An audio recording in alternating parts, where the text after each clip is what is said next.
Welcome once again to Platte Woods Church. My name is Evie Martin. I'm the lead pastor here. Good to see all of you gathered in this space, and a special welcome to those of you joining with us online today. Question for you here, does anyone know how many times your heart beats in a day? Want to take a guess? A lot. That's fair. 100,000 times. 100,000 times. How big do you think your heart is? Just show me. Anybody know how big your heart is?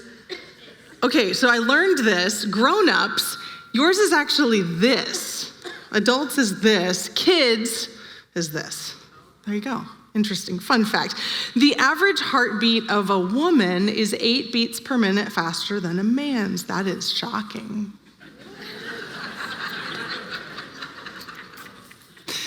How many times could all of your blood vessels wrap around the world? Any idea? 2 times. You have 60,000 miles of blood vessels in your body.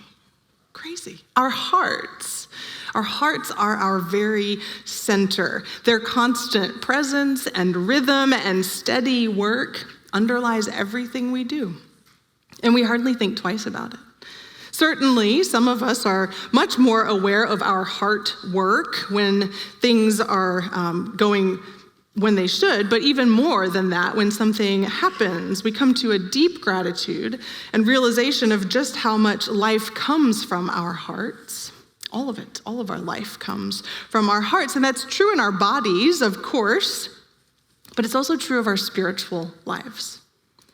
The word heart is used more than 800 times in Scripture, both Old and New Testament. And do you know that not a single time that it is used is it referencing our physical blood-pumping organ? Every single time it is used figuratively. It's speaking about our center, our thoughts, our feelings, the core of our actions. This month, our series is intended to be an examination of the heart with a particular lens toward generosity and how everything that we give is a direct expression from the heart. In these 3 weeks, we are unpacking how giving is a visible expression from the heart of our love for God first, our love of our faith community or our church, and our love of others. Pastor Jess kicked us off last week with that love of God piece by hitting home that practicing generosity is all about trust. It demonstrates our love of God as we exercise our trust in God's provision. He left us with an image that has stuck with me all week, and it leads us right into our scripture for today. He said, when you open your hands, your heart follows. And he made us do that. So I'm going to make you do it again. Try it again. When you open your hands, your heart follows. You can almost feel it. You can be real exaggerated about it, right? But you can feel your heart following when your hands open. Now, listen to these words of Jesus from Matthew chapter 6. Stop collecting treasures for your own benefit on earth, where moth and rust eat them, where thieves break in and steal them. Instead, collect treasures for yourselves in heaven, where moth and rust don't eat them, where thieves don't break in and steal them. Where your treasure is, there your heart will be also. That last verse might be a little familiar to you. Where your treasure is, there your heart will be also. And a lot of people will say, well, the reverse is also true. Where your heart is, that's where you will give your treasure. And that may very well be. It may function as a reciprocal statement. We see examples of that in the real world too, but that is not how Jesus said it. If you want to take it up with Jesus, be my guest. But Jesus said, wherever you put your treasure, that's where your heart is going to be. Which sounds a lot like when you open your hands, your heart follows, doesn't it? If you think about this for just a minute, I guarantee you can come up with 12 examples from your own life. I'll give you one. My oldest son recently learned about the stock market and how investments work, broadly speaking. And the app that we use for teaching him about money and managing it has a feature to use for investing. He wanted to give it a try. So I said, sure, take $50, invest it, learn how it works. So he did. This kid is into space and rocket technology and all sorts of things that my brain doesn't have space for. So he picked a space technology company and purchased his $50 worth of shares. That's where his treasure went. Do you want to guess how much he now knows about this particular company and their technology? And when their next new rocket component is going to drop, so stock prices might go up, and what the historical patterns are of their stocks? Would you like to take a guess where his heart is now also invested? He's running slides in the back this morning, and so when he saw this illustration, he immediately went to check what the value of the stock was. It was the whole thing. He's got a buy order in for tomorrow, I think. Anyhow,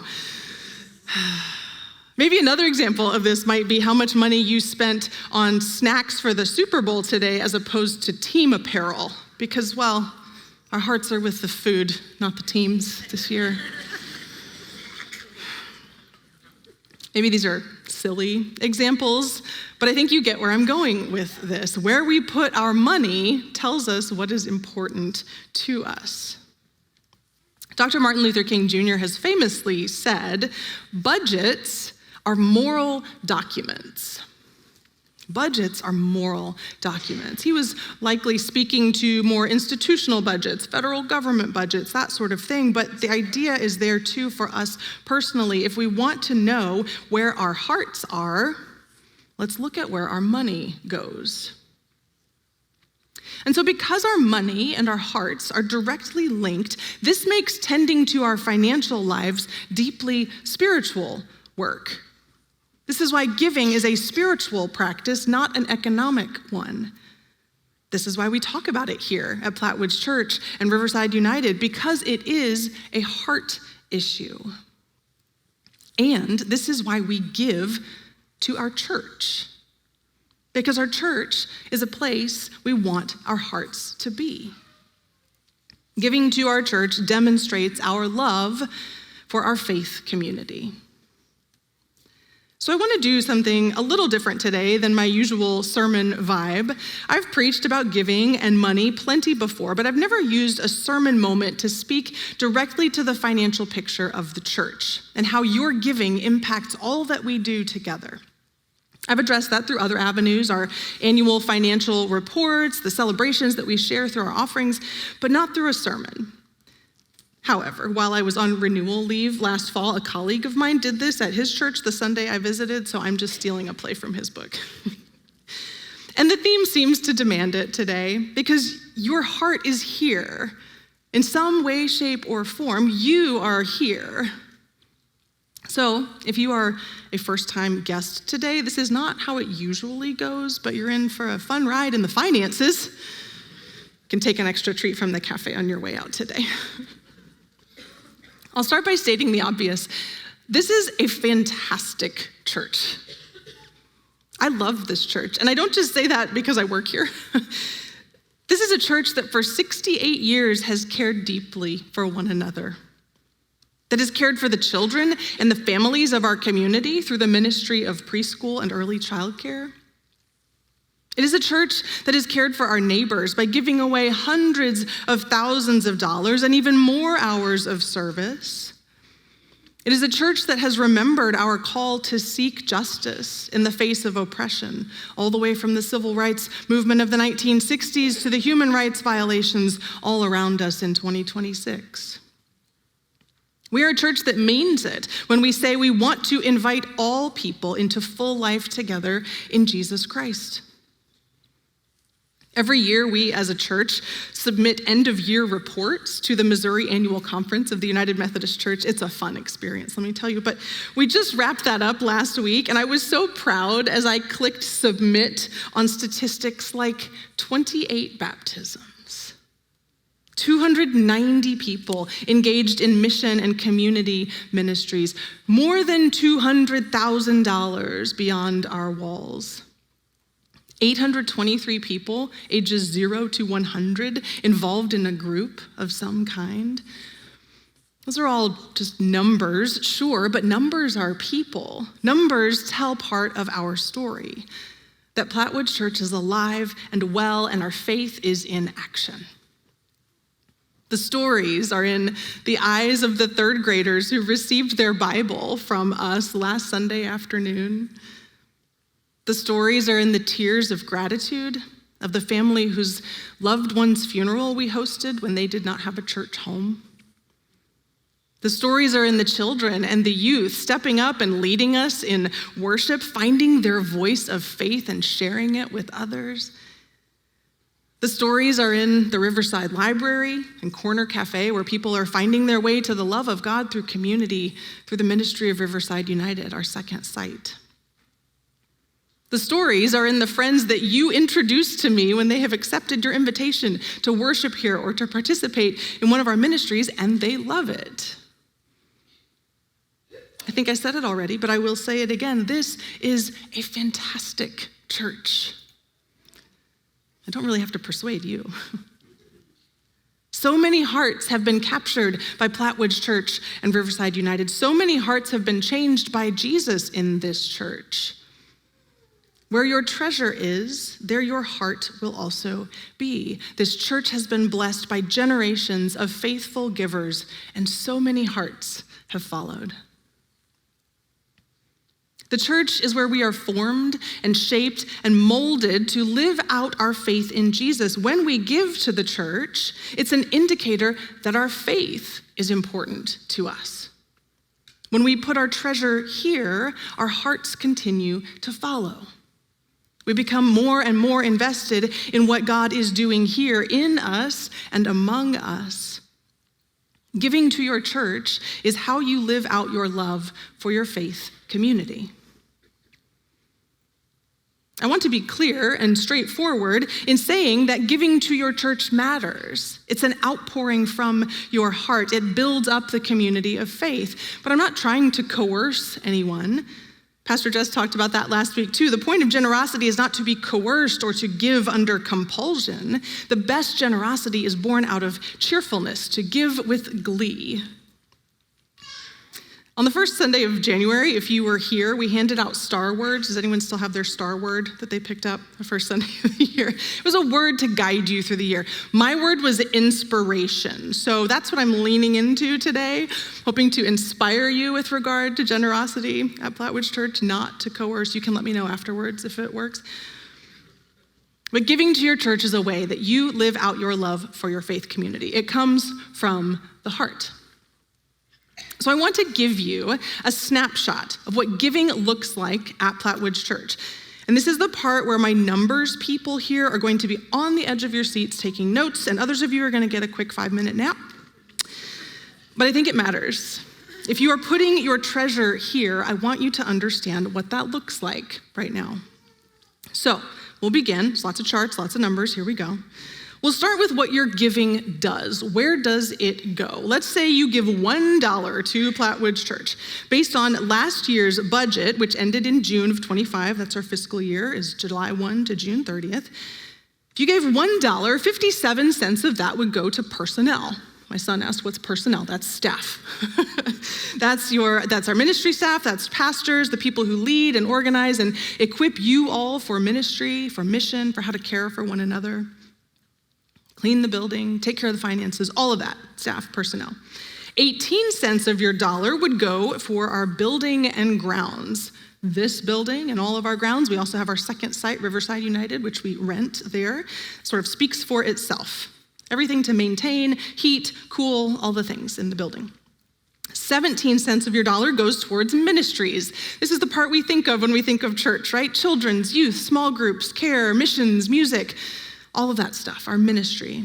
And then the remaining 8 cents goes towards administration, contracts, supplies, fees, the cost of doing business, so to speak. So that's how a dollar breaks down, at least for last year's budget. So let's talk a minute about how much it costs to run the whole thing then. Like I said, our year goes from July 1 to June 30th, our financial year. So these numbers reflect the fiscal year end, not the calendar year. You can also look at our financial impact report from last year as well. But for the last 3 years, this is what it costs to operate here as Plattwoods Church and Riverside United. In 2023, it was $2.8 million. 2024, it was $3 million. And in 2025, it was $3.2 million. Much like everything else in the rest of the world and in our personal lives, costs are generally not going down. Even with cost cutting and expense reductions, this is still what it took to operate as a church over the last 3 years. I will note that operations includes our Sunbeams preschool and our Parents' Day Out program, so that's built in there as well. And so I'll layer that now with how much is given to Plattwood Church and Riverside United each year, again, for the last 3 years. So in 2023, what was given to the church was $1.94 million. 2024, that was $2.05 million. And in 2025, it was $1.92 million. So if you're not asleep yet, you'll notice there's a gap, and not a small one. I'll point out that those figures, the green ones, are donations. That's how much you all give. And these are no small potatoes. Most churches across the country would absolutely drool over $2 million in annual giving. And we also have revenue that comes in from tuition in our preschool, as well as funds from building use, building rental, when outside groups pay to use our facility. So those funds cover part of the gap that you saw there. But they haven't covered it all for the last 3 years. And so for those 3 years, we have been able to bridge that gap with money that we had in reserves from prior years of plenty. Dipped into the savings, so to speak. You all know how that goes. And we used funds that we had received for COVID relief as well. Those were sort of one-time relief funds. But you all know from your finances and, well, math, that you can't stay out over your skis forever. You have to start living on what you make and not more. So we find ourselves now in a season of right-sizing, not a crisis, but in a time of adjustment and change, making some harder decisions to live faithfully with the resources that we have. And I want you all to know that. Your leadership council, your leader, wants you to know that we honor and we cherish the gifts, every penny that you give to this church, and we want to steward them wisely, even when it means doing hard things. So reducing expenses is one part of that equation. It's a hard part. But I want to share something else with you too. Over those same last 3 years, this is what happened with our average worship attendance. 2023, we had an average of 529 people. In 24, we had 574 people. And last year, we had an average of 593 people every weekend in worship. That's a 12% increase over 3 years in the number of people who are regularly participating at Plattwood Church and Riverside United. That's a 12% increase in the number of people who call this their church home. If I took that 12% increase and applied it to total giving, it would move us from 1.94 million to 2.17 million. I'm not naive. I know that's not how things work. But I do mean it as a source of inspiration. Our congregation is growing. People are finding spiritual home here. We are succeeding in our mission of inviting all people into full life together in Jesus Christ. And we have room and opportunity not just to decrease our expenses, but to increase our giving too. I'll share one last data point with you, and then I'll stop, I promise. When we look at the distribution of gifts across all donors to Plattwood Church and Riverside United, this is how it breaks down. 53% of our gifts come from 45 donors. Those are gifts of $10,000 and above per year. 19% of our donations come from 50 donors. No, sorry, that's not right. Sorry, that number is off. Got that one wrong. Okay, there you go. But those are gifts from 5,000 to 10,000. I don't know which one's right. Shoot. I got the slide wrong. Something in there, you get the idea. Go with the percentages. The percentages are right. 23% of those donations come from 196 people. Those are gifts between 1,000 and 5,000 a year. And then the remaining 5% of our annual gifts come from 268 donors, which are gifts from $100 to $1,000 a year. So when I look at numbers like that, as they relate to giving and generosity, the numbers themselves are value neutral. They are what they are. They give a snapshot. But what it shows me is that there is opportunity. There's opportunity to move and to grow. For every one of those categories, there's opportunity to move and to grow. There's a lot of opportunity to move up toward the middle.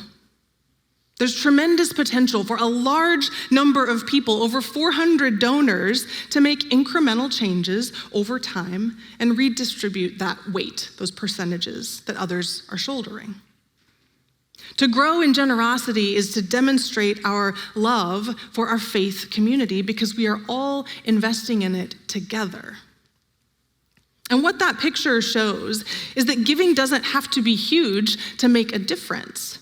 The logic of, well, I can't give a lot, so I won't give anything, breaks down quickly. It breaks down quickly in the teachings of Jesus, too, because Jesus was interested in people giving according to their means and being honest about what those means were. He celebrated people like the widow who had nearly nothing and who gave 2 coins that were worth hardly anything at all because it came from her heart. He celebrated the boy who had 5 loaves and 2 fish and handed them over to share because it came from the heart. Jesus criticized the religious leaders who made a big show out of clanging their coins into the offering jars in the temple because their hearts weren't right, and he knew it. He spoke to the rich young ruler and told him to sell all he had and give his money to the poor. He knew his heart could not let it go.